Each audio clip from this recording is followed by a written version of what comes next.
Welcome back to this week's episode of Green Enterprise, a partnership between my company, Digital Venture Partners, and Black Enterprise Magazine, where every week I have a conversation with a prominent Black leader, entrepreneur, or advocate around the state of cannabis, how Black people can come into the space, and more importantly, sustain themselves and find success in the space. This week I have with me Senator James Sanders Jr. of New York State, who has been recently introducing very impactful and meaningful policy and opportunities for Black entrepreneurs and citizens in New York State. So I'm very excited to have you on today. It's a pleasure to be here with such a prestigious brother and a prestigious magazine. Man, the pleasure is all ours. Stories like yourselves is what gives us the platform to continue to move forward as a brand. But I would love, before we hop into just your work in cannabis and just recent developments, if you can give our viewers who may not be familiar with you an idea of just your professional background and kind of what was that pivot that brought you into politics. I was drafted, my friend. I started out doing stuff in the local community. And every time I would do something, folk would come to me and say, we need something over there and we need you to help out.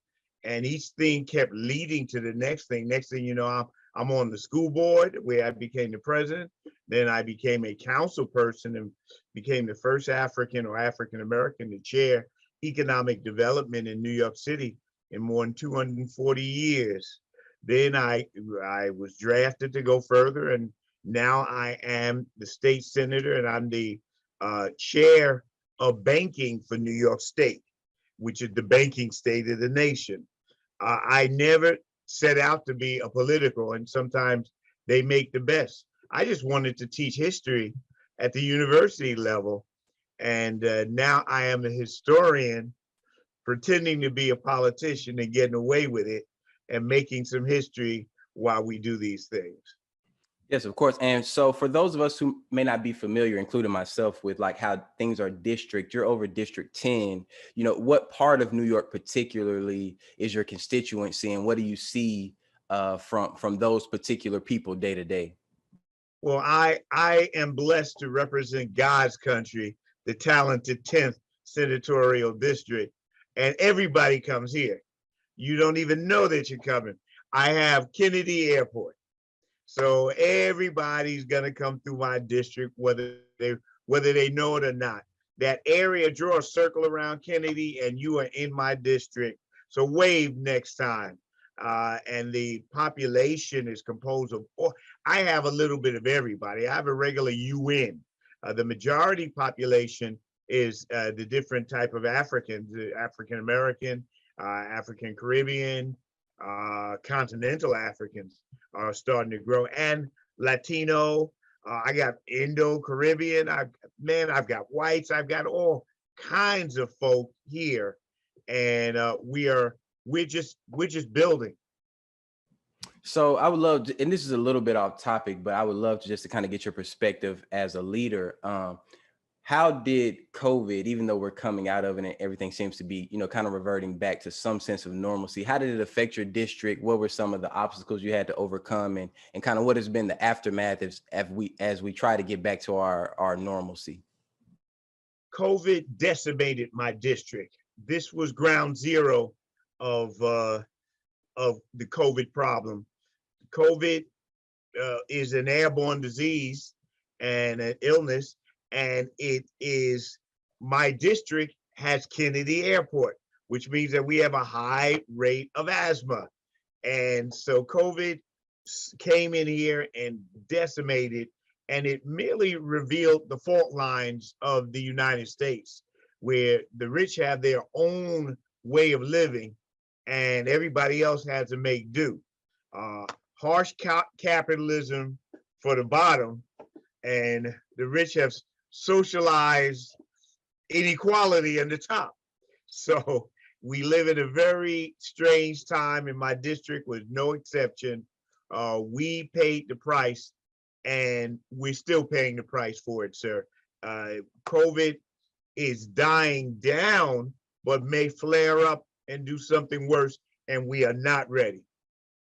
Agree, very much agree. And pivoting into the topic of our conversation today, which is around just cannabis, the policy that surrounds it, the opportunity that surrounds it, the social justice shortcomings that we see across the nation. Though I think New York is one of the better states in attempting to create some sense of equity within their program. I would love for you to give our viewers first, what's happening on the ground in New York as it regards cannabis, and then what also led you to introduce your Cannabis Community Reinvestment Act. Well, like the rest of the nation, the war on drugs mutated into the war on the poor. And we were incarcerating people at a almost higher level than educating people. So in fact, for the bottom, it became the only place where you could get 3 square meals. So we really were doing, we as a society were doing everything wrong. Many people cried out and fought against this, and these cries became louder and they joined forces. And this led to the politically overturning draconian laws that were criminalizing marijuana and looking at other laws not stopping there. But we're going to focus on marijuana for a moment or two. So now comes a time where we have come to the conclusion that the laws around marijuana have been wrong, egregious even. Now, what do you do to make it right? We have figured out how to decriminalize it and how we can help people get their lives back, but we are trying to figure out how to bring some social equity, how to bring some justice. Now, New York has the advantage that there were other states that have done this, Colorado, California, etc., way before us. So we have learned from their mistakes and trying to make fewer than anyone else. No one in the nation has it right, sir. Not even New York. No one has it right. We may have it more right than most, and only because we learned or tried to learn from other states that are doing it wrong. Yes, I agree. And as someone who lived in New York for a couple of years, I first of all, just being an American citizen, we understand how important and how New York's state and city specifically is the gold standard and a huge influence on the rest of the world, not just the nation. But zeroing in on cannabis, as you said, how important is it for New York State to get it right when you have neighboring states such as New Jersey, Connecticut, Pennsylvania, all at some point in their own program build out? And I think a lot of people are going to look to New York to see how exactly to structure it specifically towards like social equity. In this system of government that we have, the states are considered laboratories of democracy, laboratories of how to go about a thing. And in one sense, it may be a good thing that the states are trying to deal with this before the federal government, because then the federal government can look to see what it can learn from California, what it can learn from Massachusetts, and other places. So we have, just as New York City, New York State have learned from many other places, we also have lessons that we can teach. We know that we have to create a fund that if we're going to allow people in, and the question becomes, where is the money from this fund to come from?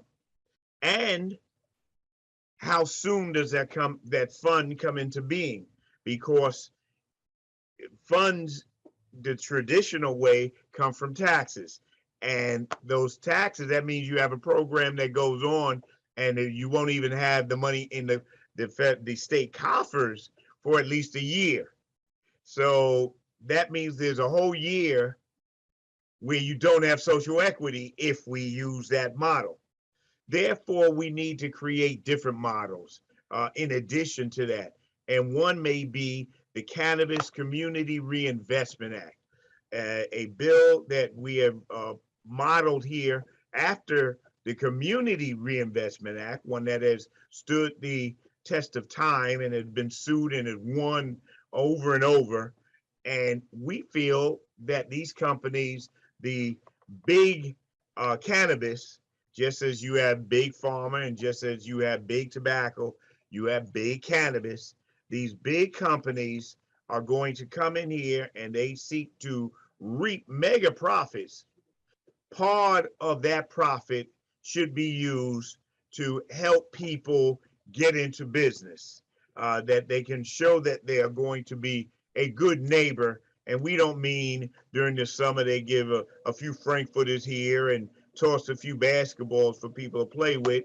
We mean a steady source of money so we can get our entrepreneurs into a position where they can compete in this system. Agreed. And staying on like how it's affecting New York, that's more from a policy legislative standpoint. But as just a citizen, how have you seen the legalization and the end of over policing around cannabis? How have you seen that affect people in New York City, specifically Black people? Well, there's no question that there are fewer Blacks being incarcerated thanks to marijuana. They're still happening, mind you, but far fewer than before. Now we're in a gray area where we need to hurry up and put out some policies because we have our street entrepreneurs uh, going crazy. Everyone is deciding that they're not waiting for the policies to come out, that they are selling up a storm. And under those conditions, we have to stop the wild, wild west. But notice the difficulty here, my brother, to when the government puts a stamp on something, that means everybody who is not coming the governmental way becomes an outlaw, which means that if done wrong, we can fill up the jails again with folk who are not participating in the system. Look at California. California, the illegal market is still more lucrative than the legal market. And there are reasons for that, but that means that government will have to crack down on everybody who is not participating. It's we're in a time of contradictions, my friend. I agree. And the thing about it is that I think is so important is that it should be regulated not from a criminal standpoint, but for a medicinal and health standpoint. This is something that is smoked, this is something that is eaten, and that can take many forms. And for that reason, I do think it should be regulated so people know the quality of the product that they're getting. So moving forward, what do you think are the next major tentpole steps that a viewer who may be watching this in New York, who's interested in coming into the space, should be paying attention to? You're watching to see the rules and regulations. You are watching that. But I would encourage people not to simply watch. I am advocating for marriages, sir. Okay, stay with me. No, I don't mean the traditional boy meets girl or whatever, any of that. I mean the social equity population, the folk who were over incarcerated due to this, may find themselves in a situation where they don't have the money to get into this business. They should join forces with those who have the money, the wealthier among us, and create businesses that can use that social equity designation. The social equity designation allows them to have first crack. Now that's going to be really critical because that means you get the first, whoever gets there first gets the best locations, gets the best of the best is what they're getting. You want to get there first if you can. So a marriage would allow our social equity advocates to have the wherewithal to start getting their thing in place now rather than wait. And if anybody is interested in that, they can contact my office. And with your permission, I'll give a telephone number. Oh, yes, of course. Again, I'm Senator James Sanders Jr. and my office is telephone number 718-523-3069. And you might as well speak to my boss, the chief of staff, Marvin Holland, at that telephone number. He might get a call from me. So one thing that I want to kind of break down, because someone like yourself or myself who, we operate within the regulated cannabis space, we have a very firm idea of what social equity means, but a viewer may not have heard that term before, or specifically as it applies to this situation. So if you could tell our viewers who may have never heard that term, what is social equity within the confines of, cannabis, and also specifically in New York State? Well, the idea comes from the understanding that we have over incarcerated, that we have done great damage with this so-called war on drugs, which mutated to a war on the poor. We have done great damage to not simply communities, but to individuals. So the attempt is to stop incarcerating them, and then to make something better. There's a saying that says, when you find yourself in a hole, the first thing you got to do is stop digging. So social equity in this sense means, first, let's stop incarcerating these people. Now we have to help them get out of the hole. It's not enough to say, okay, you're 10 feet deep, but congratulations, we're not going to dig any further. But you're still 10 feet deep in the hole. So now there has to be an attempt to say, society, which has put you in this hole, with your help too. Now, mind you, I'm not saying that people have no responsibility. You have put yourself with society into this hole. Therefore, society will give you a rope that you can help climb out of and get back into a good spot. And that we call social equity. That we call the ability that the communities that have been hit hardest by something should be the first to benefit from it. In this case, we're speaking cannabis. And since these communities, especially communities of color, the oppressed communities, have been hit the hardest, they should have first crack, second crack, and if I have my way, 10th crack at rebuilding themselves using these things and other things. We should not simply narrow it to just say, okay, all you have is cannabis. No, there's a bunch of stuff we need to look at, but right now we're speaking cannabis.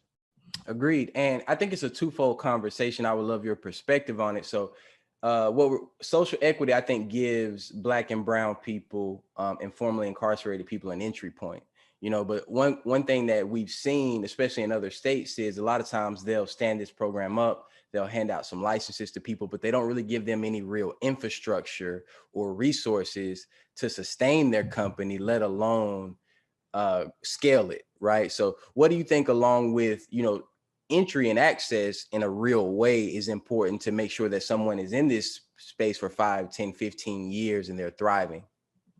Well,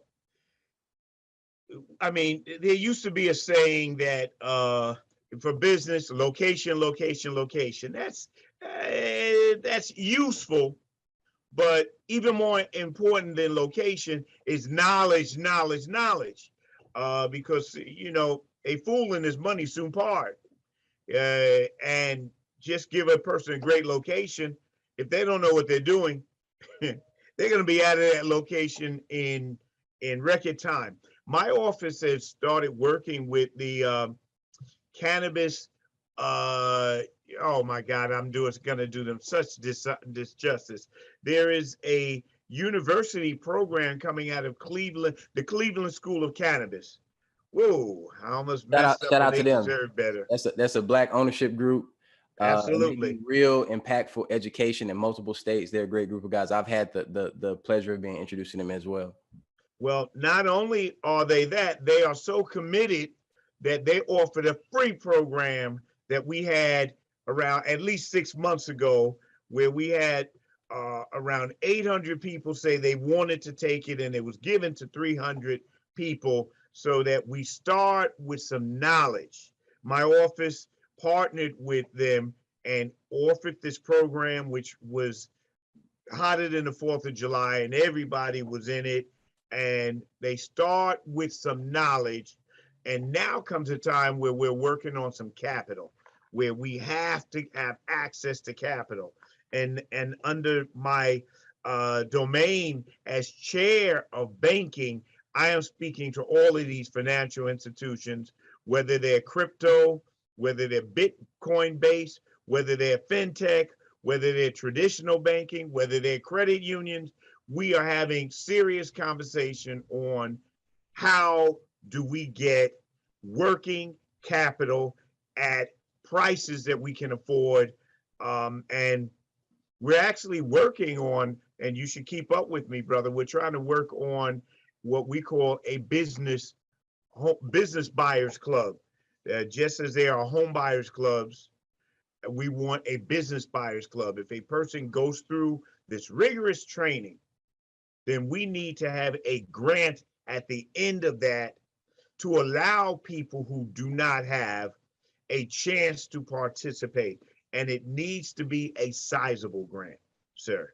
And we are trying to pioneer these things so that we can ensure that we just don't we don't do like they did to us at the end of slavery. Say you are now free, but you own nothing. We're not going to give you 40 acres and a mule. We're not going to give you access to capital. We're not going to do anything, but you can wander and you are free to starve. You are free to be homeless. You are free to be all of those things, and which led us into the system of sharecropping and other draconian systems. We need to come out of this system with true social equity, where we say, here is a path that's called knowledge, and here are some stepping stones, and that's called capital. Some stepping stones that if you use this well, you can go from a small grant to a larger grant, from a larger grant to a small loan, from a small loan to a medium-sized loan, and from that to your own. Because, brother, we are trying to go from charity to parity. Agree. And as we close out, my last question for you would be, you touched on it a little bit.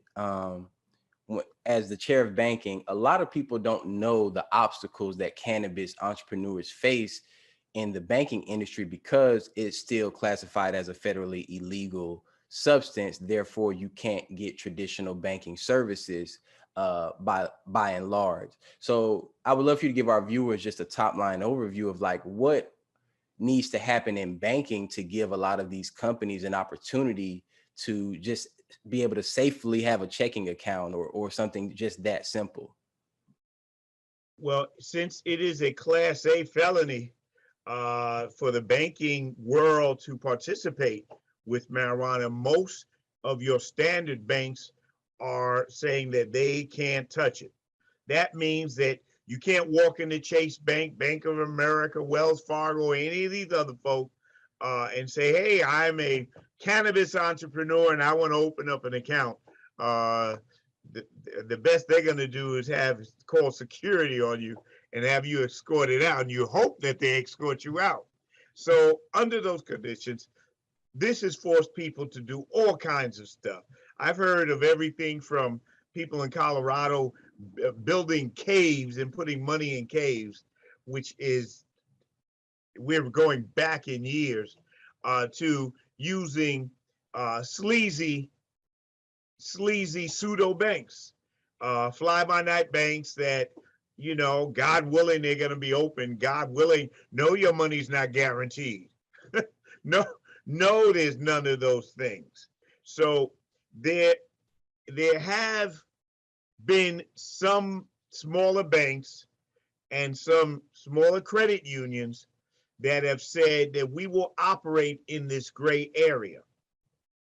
I am in the process of speaking to many of them that want to do business in New York State, so that we can say, if you were to do business in New York State, since I can't legally tell them to do it, otherwise I am contributing, and I can even get hit with some type of RICO. But I can tell, hey, listen, the feds are serious. So under those conditions, I can say, if one were operating in New York State, here are the best practices that we can do. And I can also alert people that New York State is going to come down with the full weight of the government on anyone trying to fleece these people. Anyone who is going to practice usury and things of that nature will find themselves behind the eight ball due in New York State. And I personally will take great joy in making sure that their day is not a good one if they're trying to fleece these people.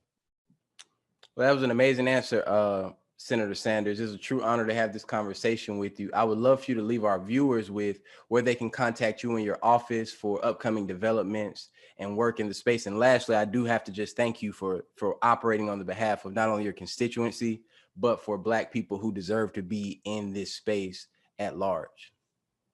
Well, I appreciate, brother, and that's exactly what we do. To get to me is easy. That telephone number again, 718-523-3069. I am on Facebook. I am on all of the media. I encourage you, Facebook is James Sanders. I encourage you to find me, James Sanders Jr. I encourage you to find me. We are the father of MWBE, not just in New York City, but in New York State. And that's minority and women-owned business entrepreneurs. My job is to make sure that this system is open to all, especially to those who have been cast out of it. So if you're interested in bigger things, then you need to speak. I don't simply consider myself the senator of the 10th senatorial, sir. I consider myself the senator of thinking people and of free people. If you are a free person who thinks I am your senator, if you are not and you live next door to me, then you should not think of me as your senator. If you have an enslaved mind, then you will not find me very useful to you. But if your mind is free, then come on, let's walk on the wild side. Let's do some business in New York State. Thank you so much, Senator. I look forward to your continued success and work on the behalf of Black people. It's a pleasure, brother. And thank you for doing you and BE for doing what y'all are doing. I am a regular reader of the magazine and now online, and look to y'all for guidance and y'all inspire me.